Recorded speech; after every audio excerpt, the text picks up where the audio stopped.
मिलती है आपको। मुख्य रूप से सेकंड ड्यूटी के समय कैनवस बैग यहाँ से मिलेगा ड्यूटी के समय पीठासीन अधिकारी को, और उस बैग में जो मुख्य सामग्री है, एसेंशियल सामग्री है, सुई, धागा, आपकी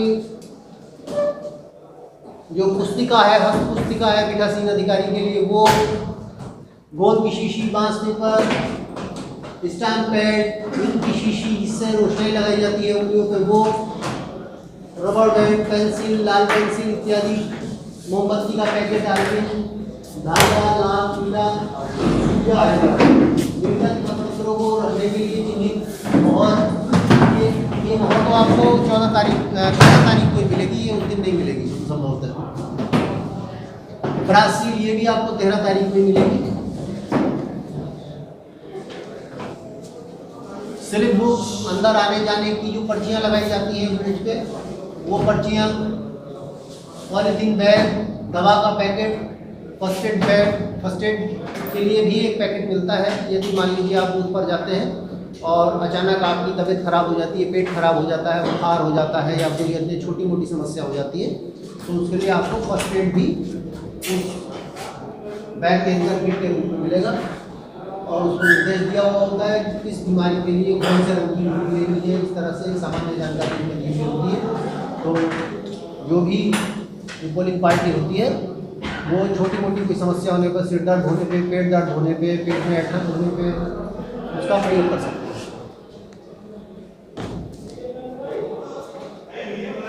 चेकलिस्ट, मतदान क्षेत्र की सूचना, पोलिंग एजेंट को नियुक्त करने के फॉर्म, प्रपत्र 10 पर, पोलिंग एजेंट को जारी किए जाने वाले पास का लेखा, दिखावटी मतदान का प्रमाण पत्र।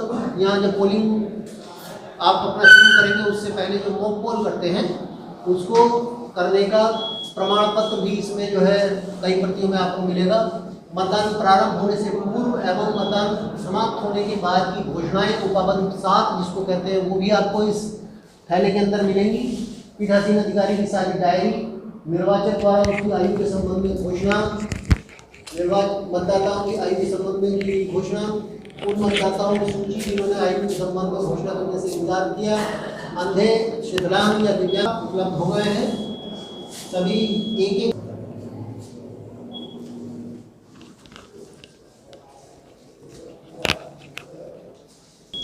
4 टीम मेंबर होते हैं। उस टीम के मुखिया पीठासीन अधिकारी कहे जाते हैं, और उनके सहयोग के लिए polling officer first, polling officer second और पोलिंग ऑफिसर तृतीय की नियुक्ति की जाती है। कुल मिलाकर संभवतः टीम में 4 सदस्य होंगे। उन टीम के सभी सदस्यों के अपने अपने दायित्व और कर्तव्य निर्धारित किए गए हैं, लेकिन एक बात का विशेष ध्यान रखेंगे, चाहे हर व्यक्ति का, हर कार्मिक का कर्तव्य निर्धारित हो, लेकिन सबको टीम भावना से काम करना है। ये नहीं देखना है कि पीठासीन अधिकारी या मैं इसको सहयोगियों को वो अपने आप करेगा। आप पोलिंग ऑफिसर फर्स्ट हैं, हो सकता है अगले इलेक्शन में आप पीठासीन अधिकारी की कुर्सी में विराजमान हो जाए, ठीक है। तो आप लोग कैसा सहयोग अपेक्षित करेंगे अपने साथियों से, तो वैसा ही सहयोग भी आपसे अपेक्षा की जाए। सभी घोषणाओं पर पीठासीन अधिकारी के हस्ताक्षर होते हैं। सभी जो महत्वपूर्ण सील लगती हैं मशीनों पे मतदान समाप्त होने के बाद, उस पर भी पीठासीन अधिकारी के हस्ताक्षर होते हैं। पीठासीन अधिकारी ओवरऑल मालिक होता है आपकी टीम का, और उसको मजिस्ट्रेट के अधिकार भी प्राप्त है उनके लिए।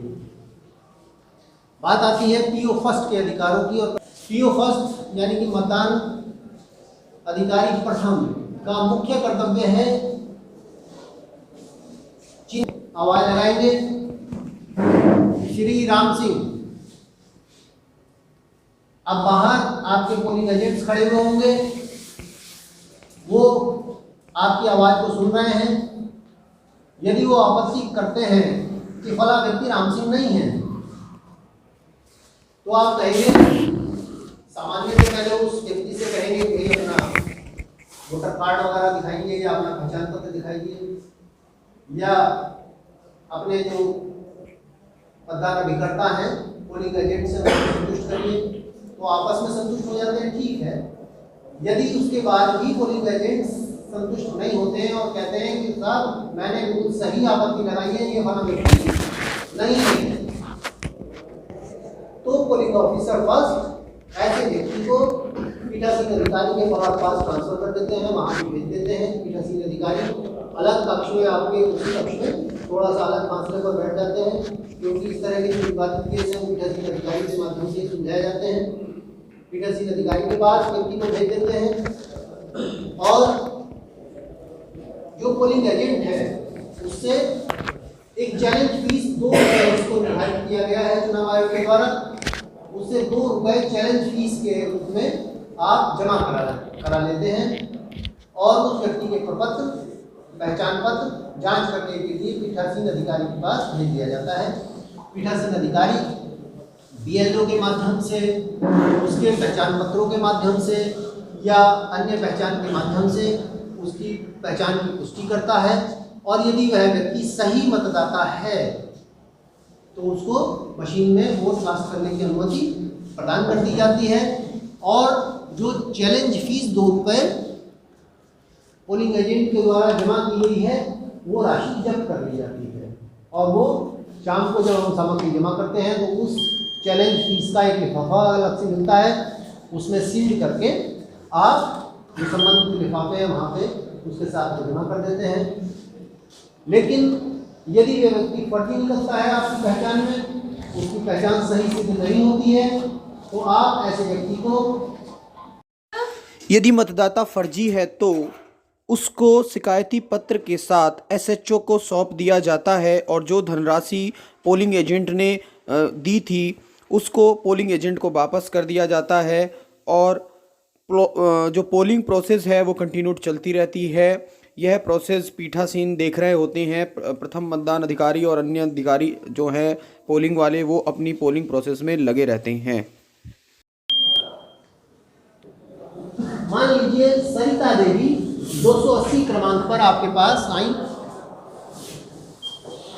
और उनकी पहचान पुष्ट हो गई, उन्होंने अपना कोई भी इपिक या कोई अन्य पहचान पत्र दिखाया, फोटो पहचान पत्र दिखाया। उसके बाद मतदान अधिकारी प्रथम उनके खाने में जो आयताकार ब्लॉक में उनका खाना बना हुआ देख रहे हैं आप सरिता देवी, इसको डायगोनली नीचे से ऊपर की तरफ को तिरछा काटते हुए एक रेखा खींचेंगे। यदि महिला मतदाता है तो उनके क्रमांक को भी गोलाकार दिया जाएगा, जैसे देख रहे हैं आप तिरछी लाइन खींची गई है और 280 क्रमांक पर इसको गोलाकार खींच दिया गया है। यदि अगला मतदाता आपके पास 279 क्रमांक पर खुशीराम आते हैं तो पुरुष मतदाता है, पुरुष मतदाता में आप उस मतदाता की आयताकार खाने में नीचे से ऊपर को तिरछी लाइन खींचते हुए आयताकार रूप में इसको लाल रंग के पेन से काट देते हैं, क्रॉस कर देते हैं और व्यक्ति को एक उसकी पर्ची रखते हुए अपने पास उसको सेकंड पोलिंग ऑफिसर के पास भेज दिया जाता है। इसको क्रॉस करना सीख गए। महिला मतदाता के सामने क्रॉस करना है तिरछा और उसके क्रमांक को भी गोला करना है। लेकिन अगर पुरुष मतदाता है तो केवल डायगोनली तिरछा काटना है हमें।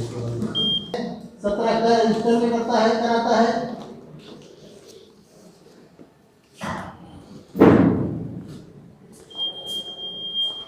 ये 17 का या 17A मतदाता रजिस्टर जिसको कहते हैं, इसमें जो खाने हैं वो क्रम संख्या, नंबर 2 पे निर्वाचक नामावली का क्रमांक, निर्वाचक के हस्ताक्षर और अभियुक्ति।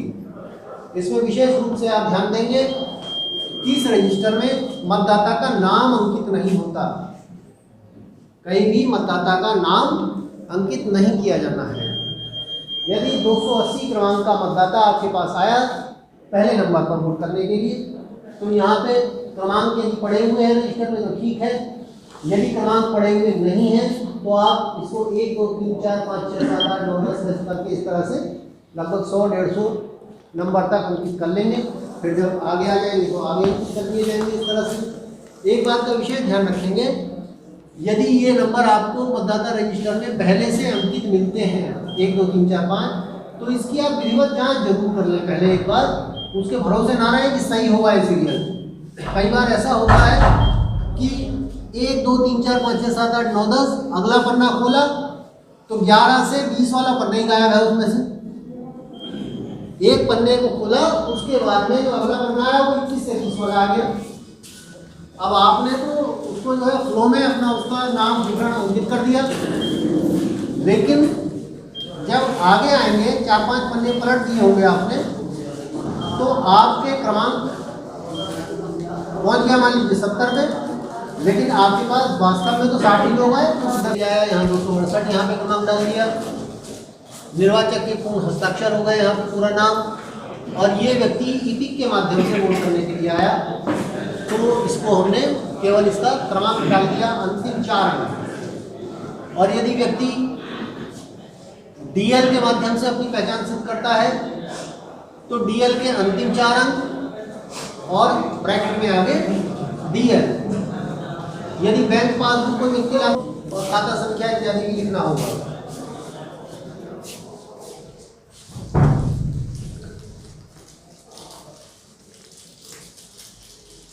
इसके बाद ये सभी फॉर्मेलिटीज हो जाने के बाद पीठासीन अधिकारी सेकंड उसको एक स्लिप जारी करेगा जो आपको सामग्री में उपलब्ध कराई जाएंगी प्रचुर मात्रा में।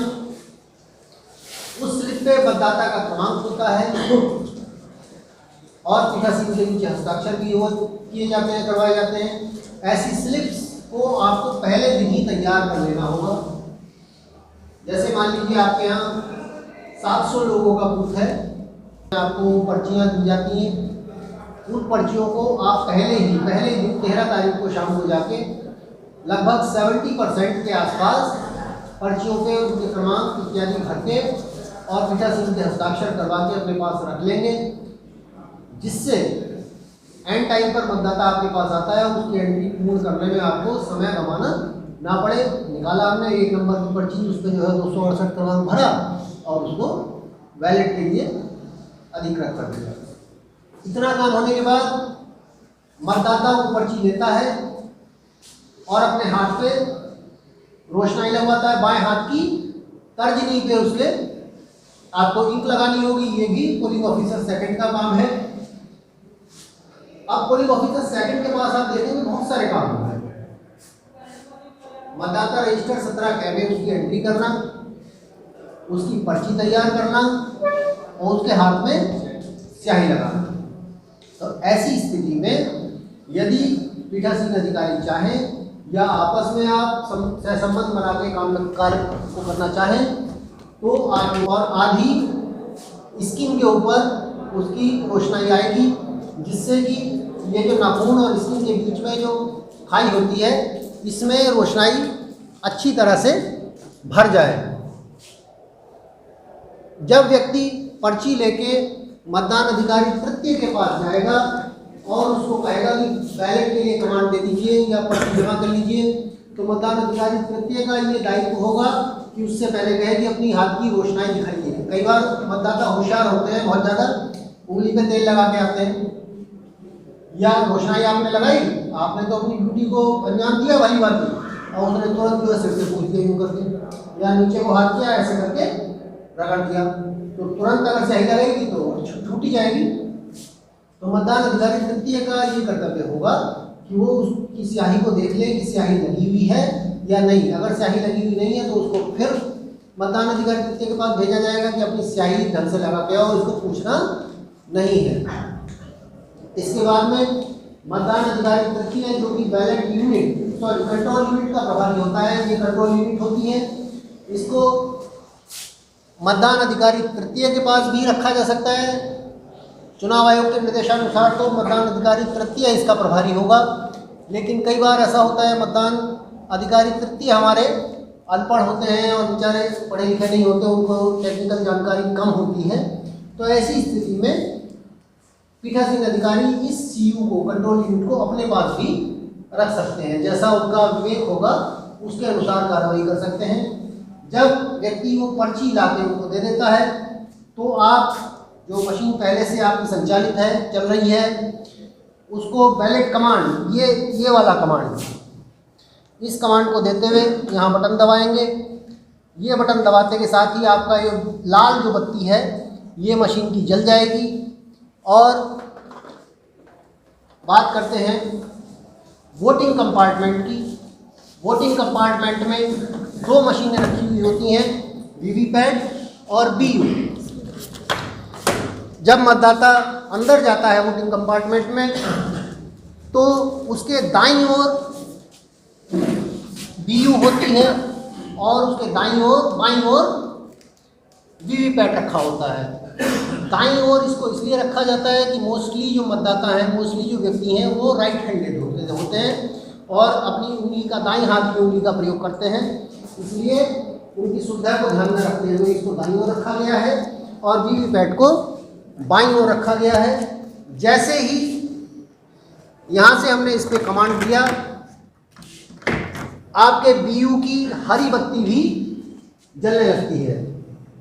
मान लीजिए मतदाता ए जो पहला इसमें बैलेट ये पर्चा लगा हुआ है, इसमें देखकर मान लीजिए पहले व्यक्ति को वो वोट करना चाहता है, तो ये जो नीली खिड़की दी हुई है, ध्यान से देख लेंगे, जो नीली खिड़की दी हुई है ये खिड़कियां इसका मतलब खुली हुई हैं। और अगर इसके बाद ये सफ़ेद खिड़की है मान लीजिए, तो मान लीजिए वो खिड़की बंद है। जो खिड़कियां ग्रीन हैं, नीली हैं, उन्हीं में उंगली दबा के वोट दिया जा सकता है। सफ़ेद वाली खिड़की को दबा के वोट नहीं दिया जा सकता। तो ये मतदान के लिए हमारे जो तैयार की गई है बीयू, ये 16 कैंडिडेट के लिए तैयार की गई है। इसमें 16 की 16 विंडो खुली हुई हैं, नीले रंग में है। मान लीजिए पहले उम्मीदवार को मतदाता वोट दे रहा है, तो वो इस वाली विंडो में उंगली डाल के इसको धीरे से दबाएगा। जैसे ही दबाएगा, आपकी जो बैलेट वीवीपैट है, वीवीपैट में एक पर्ची गिरेगी, यहाँ पे लाइट जलने लगेगी और जिसको भी हमने वोट दिया जैसे ए, तो जो पर्ची लटकेगी यहाँ पे 7 सेकंड के लिए वो पर्ची लाइट में डिस्प्ले होने लगेगी, लाइट में प्रदर्शित होने लगेगी। उस पर ए अंकित होगा और उसका चुनाव चिन्ह भी अंकित होगा। जब मतदाता संतुष्ट हो जाता है देख के पर्ची को कि हाँ, जब मैंने जिसको वोट दिया वही पर्ची गिर रही है। जब पर्ची कट के गिर जाती है 7 सेकंड के बाद, तो बीयू पर एक बीप की आवाज़ आती है, पिंग, इस तरह से मतदाता समझ जाता है कि मैंने जिसको वोट दिया है वो वोट पड़ चुका है। ये आप ध्यान देंगे, जब पर्ची यहाँ से कट के नीचे गिर जाएगी वीवीपैट में, उसके बाद ही वोट पड़ चुका होगा। वोट की सब प्रक्रिया संपन्न तभी होगी जब पर्ची कट के गिर चुकी होगी। यदि मशीन की खराबी से या किसी अन्य कारण से वो पर्ची लटकी रह जाती है इसमें, चाहे मतदाता ने उसको विंडो को दबा दिया, लेकिन पर्ची आई, डिस्प्ले भी हुई और वो कट के नीचे नहीं गिर पाई, तो ना तो आवाज़ होगी बीप की और ना ही जो आपका जो बिजी लैंप है वो बंद होगा, ये भी लाल ही बना रहेगा। तो इसका तात्पर्य ये है कि हमारा वीवीपैट खराब हो चुका है। अगर पर्ची कट के नहीं गिरती है, इस विंडो में लटकी रहती है, तो आपको ये समझ लेना होगा कि हमारा वीवीपैट किसी कारण से खराब हो चुका है। ऐसी स्थिति में आप किसी भी प्रकार से इसको पर्ची को हिला डुलाकर गिराने का प्रयास बिल्कुल नहीं करेंगे और तत्काल अपने सेक्टर मजिस्ट्रेट को सूचना देंगे कि वीवीपैट में खराबी आ गई है, पर्ची जो है लटकी हुई है, और पर्ची को लटकी हुई हालत में ही आप इसको निकाल के कंपार्टमेंट में सील कर देंगे सेक्टर मजिस्ट्रेट की उपस्थिति में। और जब आपको सेक्टर मजिस्ट्रेट आ जाएंगे, वो दूसरी वीवीपैट आपको जारी करेंगे। संबंधित जो प्रपत्र हैं मशीन बदलने के, आप उसको परिपूरित करते हुए सेक्टर मजिस्ट्रेट से साइन भी उस पर करा लेंगे और नई वीवीपैट यहाँ पे लगा के उस मतदाता को पुनः मतदान करने का अवसर देंगे, क्योंकि उस व्यक्ति ने जब वोट दिया था तो यहाँ पे वोट नहीं पड़ा था उसने वोट भले ही उंगली दबा दी थी, उसमें प्रक्रिया उसकी सारी पूरी हो गई थी, लेकिन जो पर्ची थी वो उसकी यहाँ पे वीवीपैट में लटकी हुई है। इसका मतलब वोट उसका अभी तक कास्ट नहीं हुआ है। आप इस चीज़ की पुष्टि अपने जो टोटल बटन है आपका सीयू में, इसको दबा के भी कर सकते हैं और यहाँ पे बिजी लैंप जो है आपका, ये भी इसकी पुष्टि करेगा, ये बिजी लैंप आपका बंद नहीं होगा उस स्थिति में। इस चीज को समझ गए। अब आप आते हैं कुछ विषम परिस्थितियों पर। यदि कोई मतदाता मत देने के लिए आता है और अब पीठासीन अधिकारी प्रथम के पास उसने अपनी पहचान की पुष्टि के लिए अपना पहचान पत्र भी दिया, पोलिंग ऑफिसर सेकंड के पास आया, उसने मतदाता रजिस्टर 17 क पर अपने हस्ताक्षर भी कर दिए, उंगली पे अपनी स्याही भी लगवा ली, और जब वोट डालने का नंबर आ गया तो मतदाता अड़ गया कि साहब मैं तो वोट नहीं दूंगा, कुछ भी कर लो। खुराफाती दिमाग के भी होते हैं ना लोग, कुछ वो आएंगे साहब कर लिया, मैं तो वोट देने नहीं जा रहा, चाहे कुछ भी कर लो जो करना हो। तो ऐसी स्थिति के लिए यदि मतदाता अड़ जाता है वोट ना देने पे सारी प्रक्रिया होने के बाद, तो उसके लिए धारा 49 ऋण, मतदाता अड़ा तो धारा 49 ऋण, धारा 49 ऋण, या इसे अंग्रेजी में 49 भी कहा जाएगा। धारा 49 के अंतर्गत आप ऐसे मतदाता को प्रेशराइज नहीं करेंगे, उसको जबरदस्ती उसके साथ नहीं करेंगे, साहब नहीं फॉर्मेलिटी तेरी पूरी हो गई तो वोट मुझे डालना ही डालना है, जबरदस्ती नहीं करनी है, बिल्कुल भी नहीं डालना है, आप बाइज्जत बाहर जाइए, कोई दिक्कत नहीं है।